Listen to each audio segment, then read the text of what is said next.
Então, eu pedi o pessoal para só colocar um esboço aqui, só para você ver uns índices. É norte-americano, mas serve para a gente ter uma base no Brasil, porque infelizmente nós copiamos tudo que acontece lá. E se a igreja lá, a igreja aqui também, ok? Os adolescentes de 13 a 17 anos preferem frequentar uma igreja que apoie. 2 pontos. 35%, acabar com a pobreza extrema. É importante para o jovem. Ou seja, o jovem está olhando para a igreja e a vê adormecida, sem interesse público. Esse é o motivo pelo qual os jovens estão saindo da igreja. 35%, saúde mental positiva. A igreja é interessada em tratar questões como depressão e ansiedade. Então o jovem tem uma crítica. Tudo que diz respeito à saúde mental, a igreja chama de demônio. Para o crente, o corpo pode ficar doente. O irmão está com câncer, vamos orar. Ninguém diz que é espiritual, mas o irmão diz, eu estou em depressão. Ô irmão, não está orando não é crente não. Então, para o cristão, de maneira infantil, o corpo pode ficar doente, a mente não. 34% acabar com a fome. 34% acabar com o abuso, seja ele qual for. Sexual, poder e por aí vai. 28% promover a justiça racial.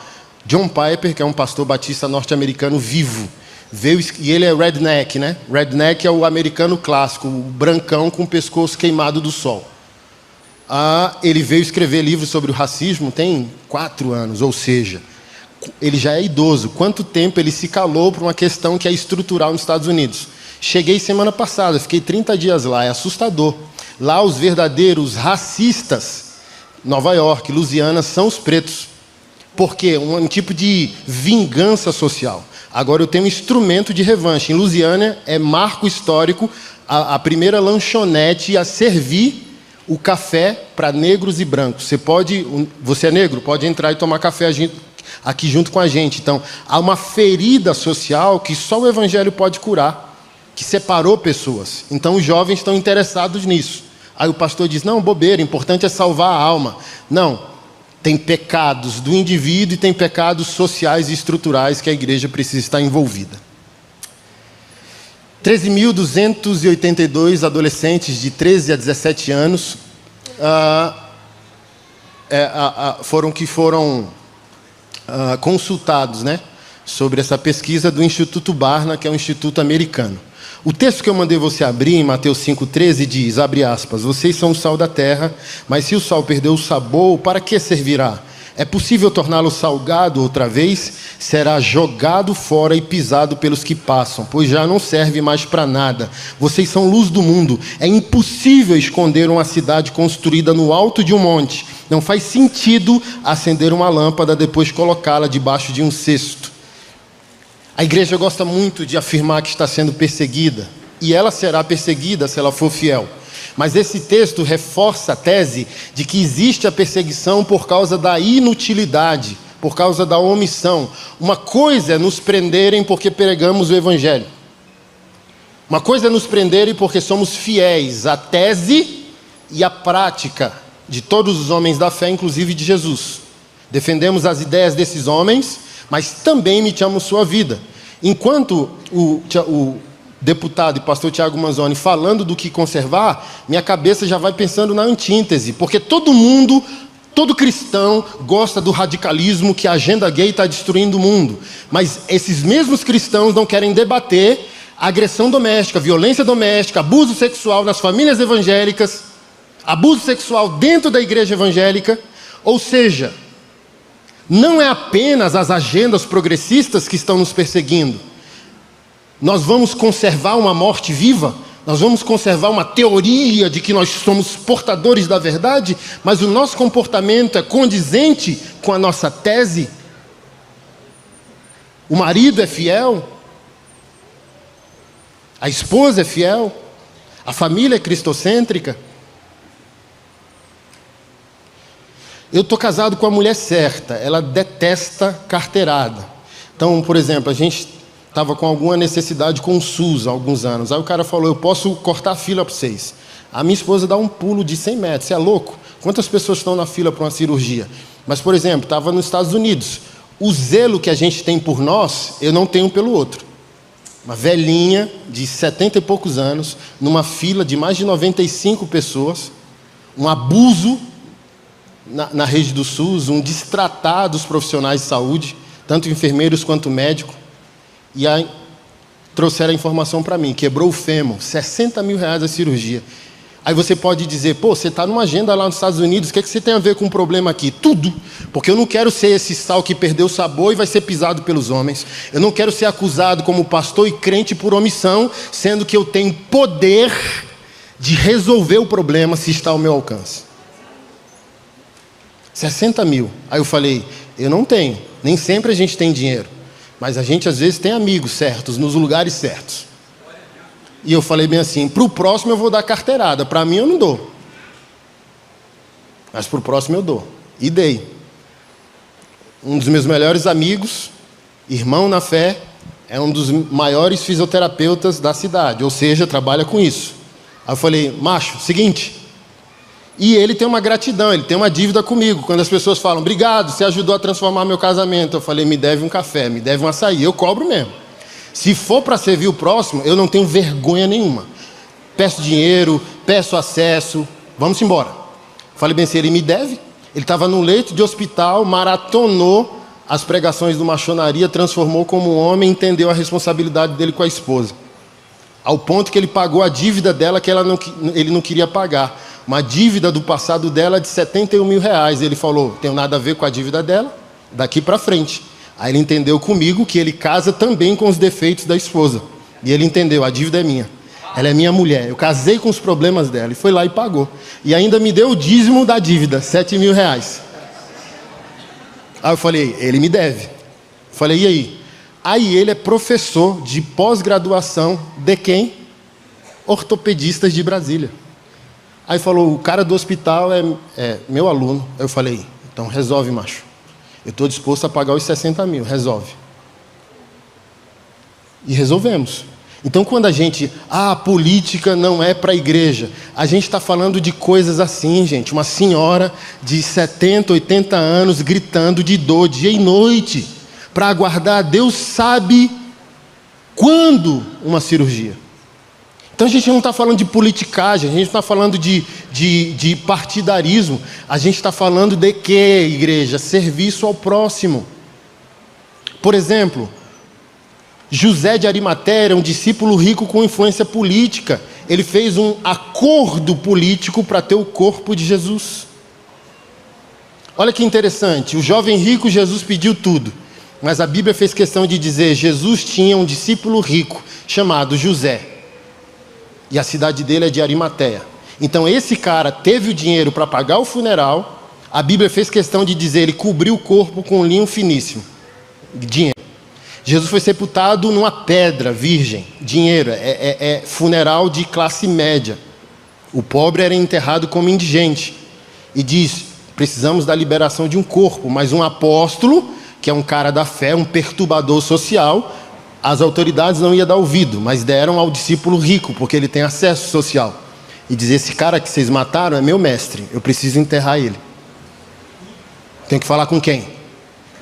O cara da Papuda, o cara do ML, com o governador, eu preciso do corpo.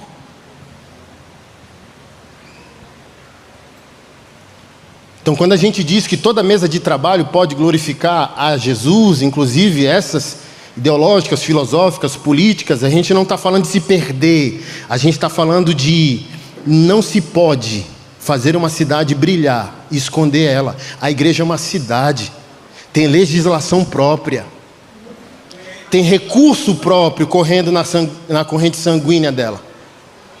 Nós que desviamos o propósito, usamos o dinheiro do pobre, do estrangeiro e da viúva para dar carro de luxo aos pastores. Mas o dízimo e a oferta, desde o Antigo Testamento, existe para quê? Para o culto não parar, para os sacerdotes serem supridos em suas famílias, mas para Deus ter uma agenda de paternidade social. Por isso, a reclamação do profeta Malaquias dizendo que Deus era roubado. E não podemos roubar a Deus materialmente. Deus diz, eu estou sendo roubado nas minhas prerrogativas de paternidade.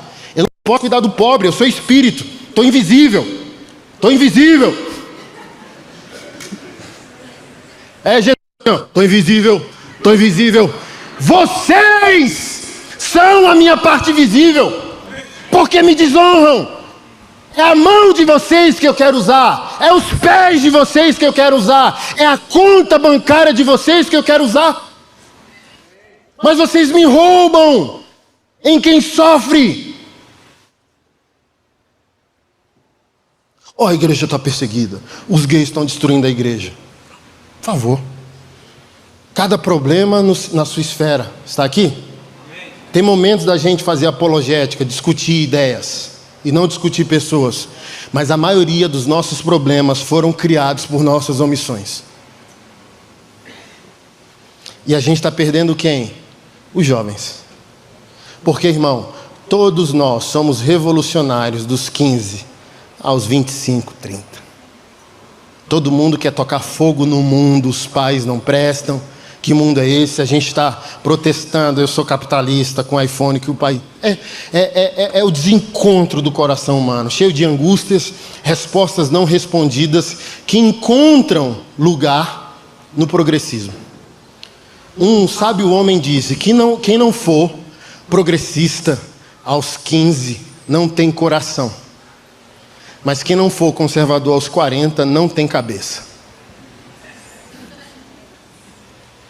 É igual o jovem dizendo: quero casar para ter sexo, para cair na casa do meu pai. Tudo ilusão. Porque quando você casa, você não quer mais sexo, só quer pagar boleto.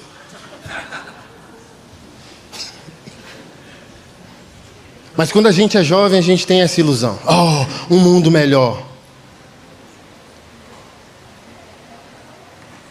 E nós somos os promotores desse mundo melhor. Toda cidade nasce em um lar. Toda cidade nasce naquilo que está acontecendo na nossa individualidade. Ninguém vai fazer. Sabe essa senhorinha que eu dei o exemplo dela? Ninguém vai fazer, porque ninguém se importa.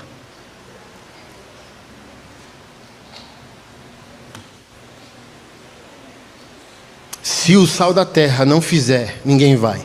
Se a luz do mundo não fizer, ninguém vai fazer.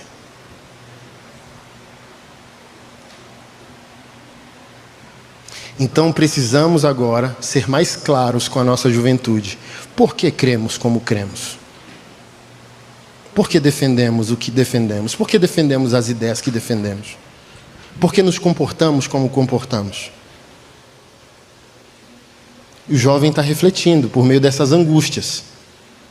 A igreja critica uma agenda gay, sei lá, mas talvez esse jovem nunca viu essa mesma igreja amando gays.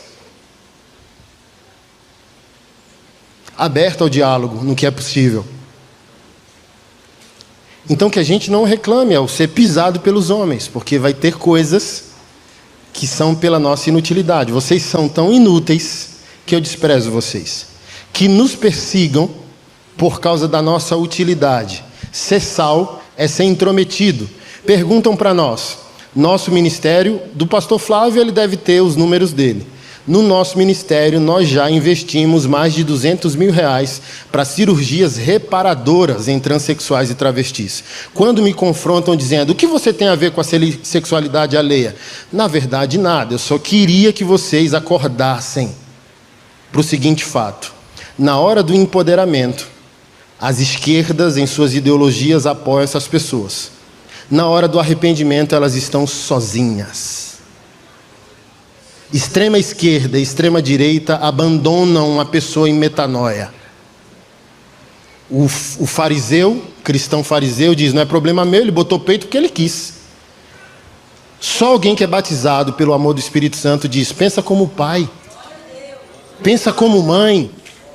Se fosse teu filho em um sofrimento, porque eles não querem discutir isso, que continua um alto índice de depressão e ideação suicida em transexuais que transicionaram.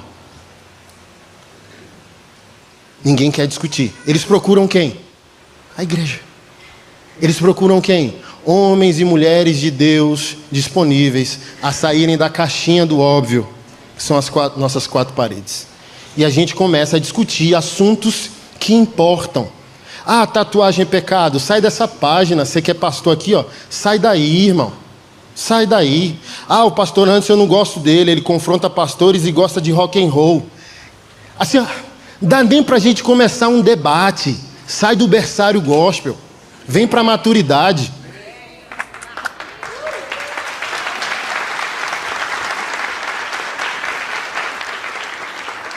O assunto a ser discutido é se tem gente passando fome na cidade que você é pastor. Se tem gente sendo abusada na igreja que você lidera. Se tem gente sofrendo. Se tem racista entre vocês. Não é se o pastor tem a barba grande, escuta rock and roll. Com rock and roll, sem rock and roll, você não pode dizer onde eu estou desviado. Aí você gosta de pastor com cara de pastor, e às vezes o cara é um canalha, e você fica com a opinião infantil com um cara que diz que é pastor e tem uma cara diferente. Mas eu pergunto, abra sua Bíblia e diga onde eu estou equivocado. Então, temos, para ganhar o coração dos nossos jovens, temos que voltar à igreja para a página do que é importante. Se tatuagem é pecado, é o assunto do teu bisavô pastor de 30 anos atrás. Irmão. O teu jovem hoje quer saber por que casamento entre pessoas do mesmo sexo é pecado se é amor. Eles querem que você responda por que maconha é pecado se é uma planta que Deus criou. Aí você está preso lá no diabo da bateria, no diabo da tatuagem, ou se beber vinho é pecado. E o coração dos pais para com os filhos quebrado.